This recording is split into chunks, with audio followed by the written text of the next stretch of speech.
साथियों नमस्कार, मैं हूं जितेंद्र और आप देख रहे हैं आपकी आवाज। नौकरी करो सरकारी, न त बेचो तरकारी। ये कहावत है बिहार की और आज हम चर्चा कर रहे हैं बिहार की तमाम पृष्ठभूमियों की। क्षेत्रीय समीकरण, जातीय समीकरण, आर्थिक समीकरण, कौन से क्षेत्र से कौन से नेता का प्रभाव है, कौन किसका खेल बिगाड़ रहा है, क्या कहते हैं गांव के लोग, क्या कहते हैं बिहार के मिथिला, मगध, भोजपुर, सीमांचल, तिरहुत और कोसी से आने वाले वो लोग क्या कह रहे हैं। आइए जानते हैं और चर्चा करते हैं इस विषय पे। मिथिला कौन से क्षेत्र में, मिथिला के कौन कौन से जिले आते हैं, मगध के कौन से क्षेत्र से कौन कौन से जिले आते हैं, भोजपुर में कौन कौन से जिले आते हैं, सीमांचल में कौन कौन से जिले आते हैं और तिरहुत में कौन कौन से जिले आते हैं। इन जिलों में किन नेताओं का प्रभाव है, किन जातियों का ज़्यादा प्रभाव है और कहाँ पे कौन सा गठबंधन इस बार पकड़ बनाए हुए है। इन सब चर्चाओं के लिए आज हम शामिल हैं, आपके साथ चर्चा करते हैं। तो पहले चर्चा को शुरू करते हैं बिहार से, बिहार के उस क्षेत्र से जहाँ से जिसका नाम है मिथिला, जिसमें दरभंगा, मधुबनी, सुपौल, सहरसा, मधेपुरा, सीतामढ़ी, समस्तीपुर, मुजफ्फरपुर जैसे जिले आते हैं।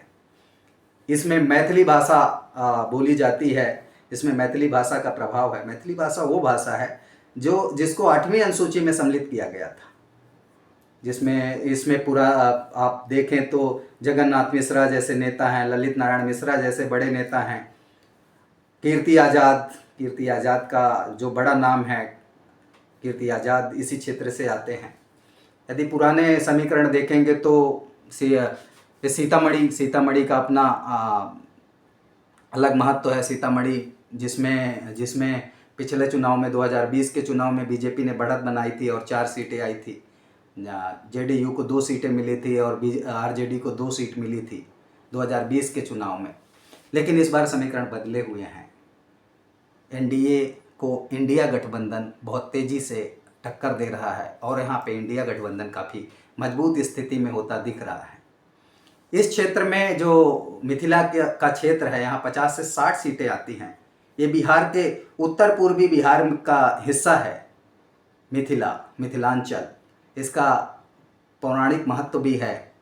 कहते हैं कि जो सीतामढ़ी का क्षेत्र है वो माता सीता का जन्म इसी क्षेत्र में हुआ था। जनकपुर जो अब नेपाल का हिस्सा है, तो इसका भी अपना एक अलग महत्व है।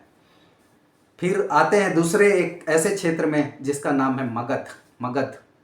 दक्षिणी बिहार का ये हिस्सा, दक्षिण बिहार में जो आता है, इसमें बिहार की राजधानी पटना है, गया है, औरंगाबाद है, नालंदा है, नवादा है, जहानाबाद है।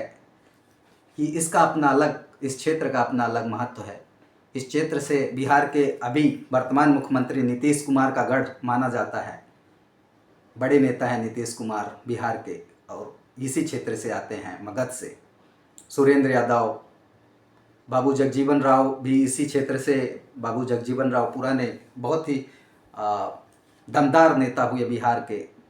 दलित नेता बाबू जगजीवन राव भी मगध क्षेत्र से ही आते थे। मगध में 40 से 50 सीट आती है। इस क्षेत्र में जेडीयू और आरजेडी दोनों वर्चस्व में, दोनों की आपसी लड़ाई है, मजबूत लड़ाई है। आरजेडी यहाँ काफ़ी मजबूती से अपने पांव जमाए हुए हैं। जेडीयू भी मजबूत स्थिति में है।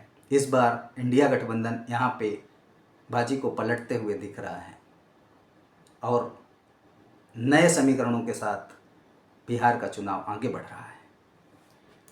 फिर बात चर्चा करते हैं भोजपुर की। वो भोजपुर जिसकी भाषा से पूरे बिहार को लगभग बिहार से बाहर जाना जाता है। भोजपुरी वो भाषा जो इस क्षेत्र में बोली जाती है। भोजपुर क्षेत्र में भोजपुर, बक्सर, रोहतास, कैमूर और आरा, ये भोजपुर का जो हिस्सा है, बेसिकली ये जाना जाता है भाषा के प्रभाव से। और इस क्षेत्र से बिहार के दमदार नेता आते हैं। लालू प्रसाद यादव का गढ़ गोपालगंज इसी क्षेत्र में आता है। अब तेजस्वी यादव जो कि अपनी राजनीतिक पृष्ठभूमि को मजबूती से बिहार में कदम दर कदम बढ़ा रहे हैं और काफ़ी मजबूत स्थिति में आज इंडिया गठबंधन आरजेडी बहुत ही मजबूत स्थिति में इस चुनाव में 2025 के चुनाव में अपनी पूरी ताकत से इस चुनाव की पृष्ठभूमि को बदलने में लगा हुआ है। तो ये जो क्षेत्र है, कहते हैं कि भोजपुर और भोजपुरी पूरी दुनिया में कायम है, एक बिहारी सब पर भारी। ये कहावत भी भोजपुर से ही निकली हुई एक कहावत है। और अब बिहार की ताकत को, एक बिहार के लोगों की ताकत को, बिहार की जनता की ताकत को पूरी दुनिया में यदि मशहूर किया है तो ये क्षेत्र है वो भोजपुर है, जिसमें गोपालगंज का एरिया, जिसमें लालू प्रसाद यादव जी आते हैं, तेजस्वी यादव जी आते हैं। और इस क्षेत्र को 1857 की क्रांति में बड़ा महत्व है। वीर कुंवर सिंह जी जो इसी क्षेत्र से आते थे, 1857 की क्रांति में एक बहुत बड़ा नाम वीर कुंवर सिंह जी का, जो भोजपुर क्षेत्र से, जो पश्चिम बिहार का हिस्सा है, इस क्षेत्र में 30 से 35 सीटें आती हैं। यादव और राजपूत इस क्षेत्र में अपने राजनीतिक समीकरण को बनाते बिगाड़ते रहते हैं। तो भोजपुर के बाद हम आते हैं सीमांचल, जो उत्तर पूर्वी क्षेत्र है। इसमें 25 से 30 सीटें आती हैं। किशनगंज, अररिया, पूर्णिया, कटिहार, ये नेपाल की सीमा से लगी हुई सीटें हैं। और इसमें मुस्लिम और आदिवासी का बाहुल्य है। यहाँ पे M/2 समीकरण भी चलता है। इस सीट की सबसे बड़ी खास बात यह है कि यहाँ पे इंडिया गठबंधन अब काफ़ी मजबूत स्थिति में है। आरजेडी के पुराने नेता होते थे तस्लीमुद्दीन, आरजेडी से पुराने बड़े नेता हैं तस्लीमुद्दीन जी, और इसी क्षेत्र से आते हैं पप्पू यादव। जी हाँ, पप्पू यादव एक बड़ा नाम बिहार की राजनीति में, अपने दम पे राजनीतिक पृष्ठभूमि को बदलने का मादा रखने वाले पप्पू यादव इंडिया गठबंधन के साथ। तो इस क्षेत्र में इंडिया गठबंधन काफ़ी मजबूत स्थिति में है। मुस्लिम और आदिवासियों का प्रभाव है। 25 से 30 सीटें आती हैं सीमांचल में, उत्तर पूर्वी क्षेत्र का हिस्सा है। इस क्षेत्र में जो भाषा बोली जाती है वो सुरजापुरी भाषा बोली जाती है। मैथिली का भी प्रभाव है। उर्दू भी इस क्षेत्र में कुछ बोली जाती है, चूँकि मुस्लिम क्षेत्र है। फिर बात करते हैं तिरहुत की। तिरहुत की बात हो और वैशाली का जिक्र न हो, ऐसा संभव नहीं है। इस क्षेत्र में आता है वैशाली, मुजफ्फरपुर, शिवहर, पश्चिम पंचारण, लिच्छवी। ये लिच्छवी गणराज्य का हिस्सा हुआ करता था तिरहुत। इसमें 40 से 45 सीटें आती हैं। जो इसकी भाषा है वो बज्जिका भाषा बोली जाती है इस क्षेत्र में। मैथिली भाषा भी बोली जाती है। हाँ, भोजपुरी का भी प्रभाव दिखता है इसमें। इस क्षेत्र में से बड़े नेता आते हैं चिराग पासवान जी। स्वर्गीय रामविलास पासवान के बेटे चिराग पासवान का इस क्षेत्र में दबदबा है। एलजेपी का ये गढ़ माना जाता है ये क्षेत्र। हाँ, इस क्षेत्र में एनडीए कुछ मजबूत स्थिति में रहती है, चूँकि इसके साथ एलजेपी है। ये गंगा का मैदानी क्षेत्र है, एक कृषि पर आधारित क्षेत्र है। यहाँ पे बहुत सारे कृषि की बहुलता है और ये आर्थिक रूप से अब सक्षम होता जा रहा है। तिरहुत का ये उत्तर पश्चिम जो बिहार का क्षेत्र है। लिच्छवी गणराज्य जो कि प्राचीन इतिहास में अपना एक अलग स्थान बनाए हुए है। आगे बात करते हैं उस क्षेत्र के जिसे कहते हैं कोसी जी। उत्तर पूर्वी क्षेत्र कोसी है, जिसमें 20 से 25 सीटें आती हैं। ओबीसी का बड़ा चेहरा शरद यादव नाम से जिसे दुनिया जानती है।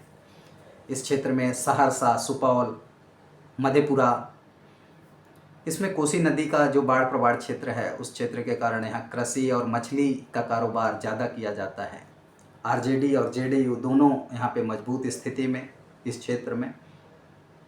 एक और बात बताना चाहता हूँ कि जो शाहाबाद का क्षेत्र है, इसमें भोजपुर हिस्सा है शाहाबाद का। अब भोजपुर के नाम से जाना जाने लगा है, पहले उसे शाहाबाद एक विस्तृत बड़ा क्षेत्र था जिसमें भोजपुर उसका हिस्सा हुआ करता था। आजकल लेकिन लोग ज़्यादातर भोजपुर के नाम से जानते हैं। शाहाबाद के क्षेत्र में भोजपुर, बक्सर, कैमूर, रोहतास जैसे ज़िले आते थे, लेकिन अब वो भोजपुर के नाम से ज़्यादा प्रसिद्ध हो गया तो उसे भोजपुर कहने लगे। क्षेत्र, जाति, भाषा, खान पान, रहन सहन, हर चुनाव में इन सब का प्रभाव होता है। तो पूरे बिहार में हम चर्चा करते रहेंगे कि किस जिले, किस क्षेत्र के किस जिले में भाषा का, खान पान का, जाति का क्या प्रभाव पड़ रहा है और किस क्षेत्र से कौन सा नेता, जैसे सभी नेताओं का यदि आप देखेंगे तो अलग अलग क्षेत्र में अलग अलग नेता का अपना वर्चस्व है। जैसे मिथिला में देखेंगे तो आप तो जगन्नाथ मिश्रा, ललित नारायण मिश्रा का वर्चस्व है। मगध में देखेंगे तो मगध में नीतीश कुमार का वर्चस्व है। भोजपुर में देखेंगे तो लालू प्रसाद यादव का परिवार, जिसमें तेजस्वी यादव, उनका वर्चस्व है। सीमांचल में आप देखेंगे तो सीमांचल में तस्लीमुद्दीन पप्पू यादव का वर्चस्व है, पूर्णिया से पप्पू यादव आते हैं। तिरहुत में देखेंगे तो तिरहुत में वैशाली, मुजफ्फरपुर, शिवहर जो जिला आते हैं, इसमें रामविलास पासवान के परिवार का वर्चस्व रहा है और आज चिराग पासवान का वर्चस्व है। कोसी का वो क्षेत्र, कोसी के क्षेत्र में जिसमें सहरसा, सुपौल, मधेपुरा आते हैं, इसमें शरद यादव का वर्चस्व रहा है और है भी। तो जातिगत समीकरण के साथ किस क्षेत्र में कौन वर्चस्व रख रहा है, कितनी सीटें निकाल रहा है, इन सब चर्चाओं के लिए आपसे जुड़ते रहेंगे। तब तक के लिए नमस्कार।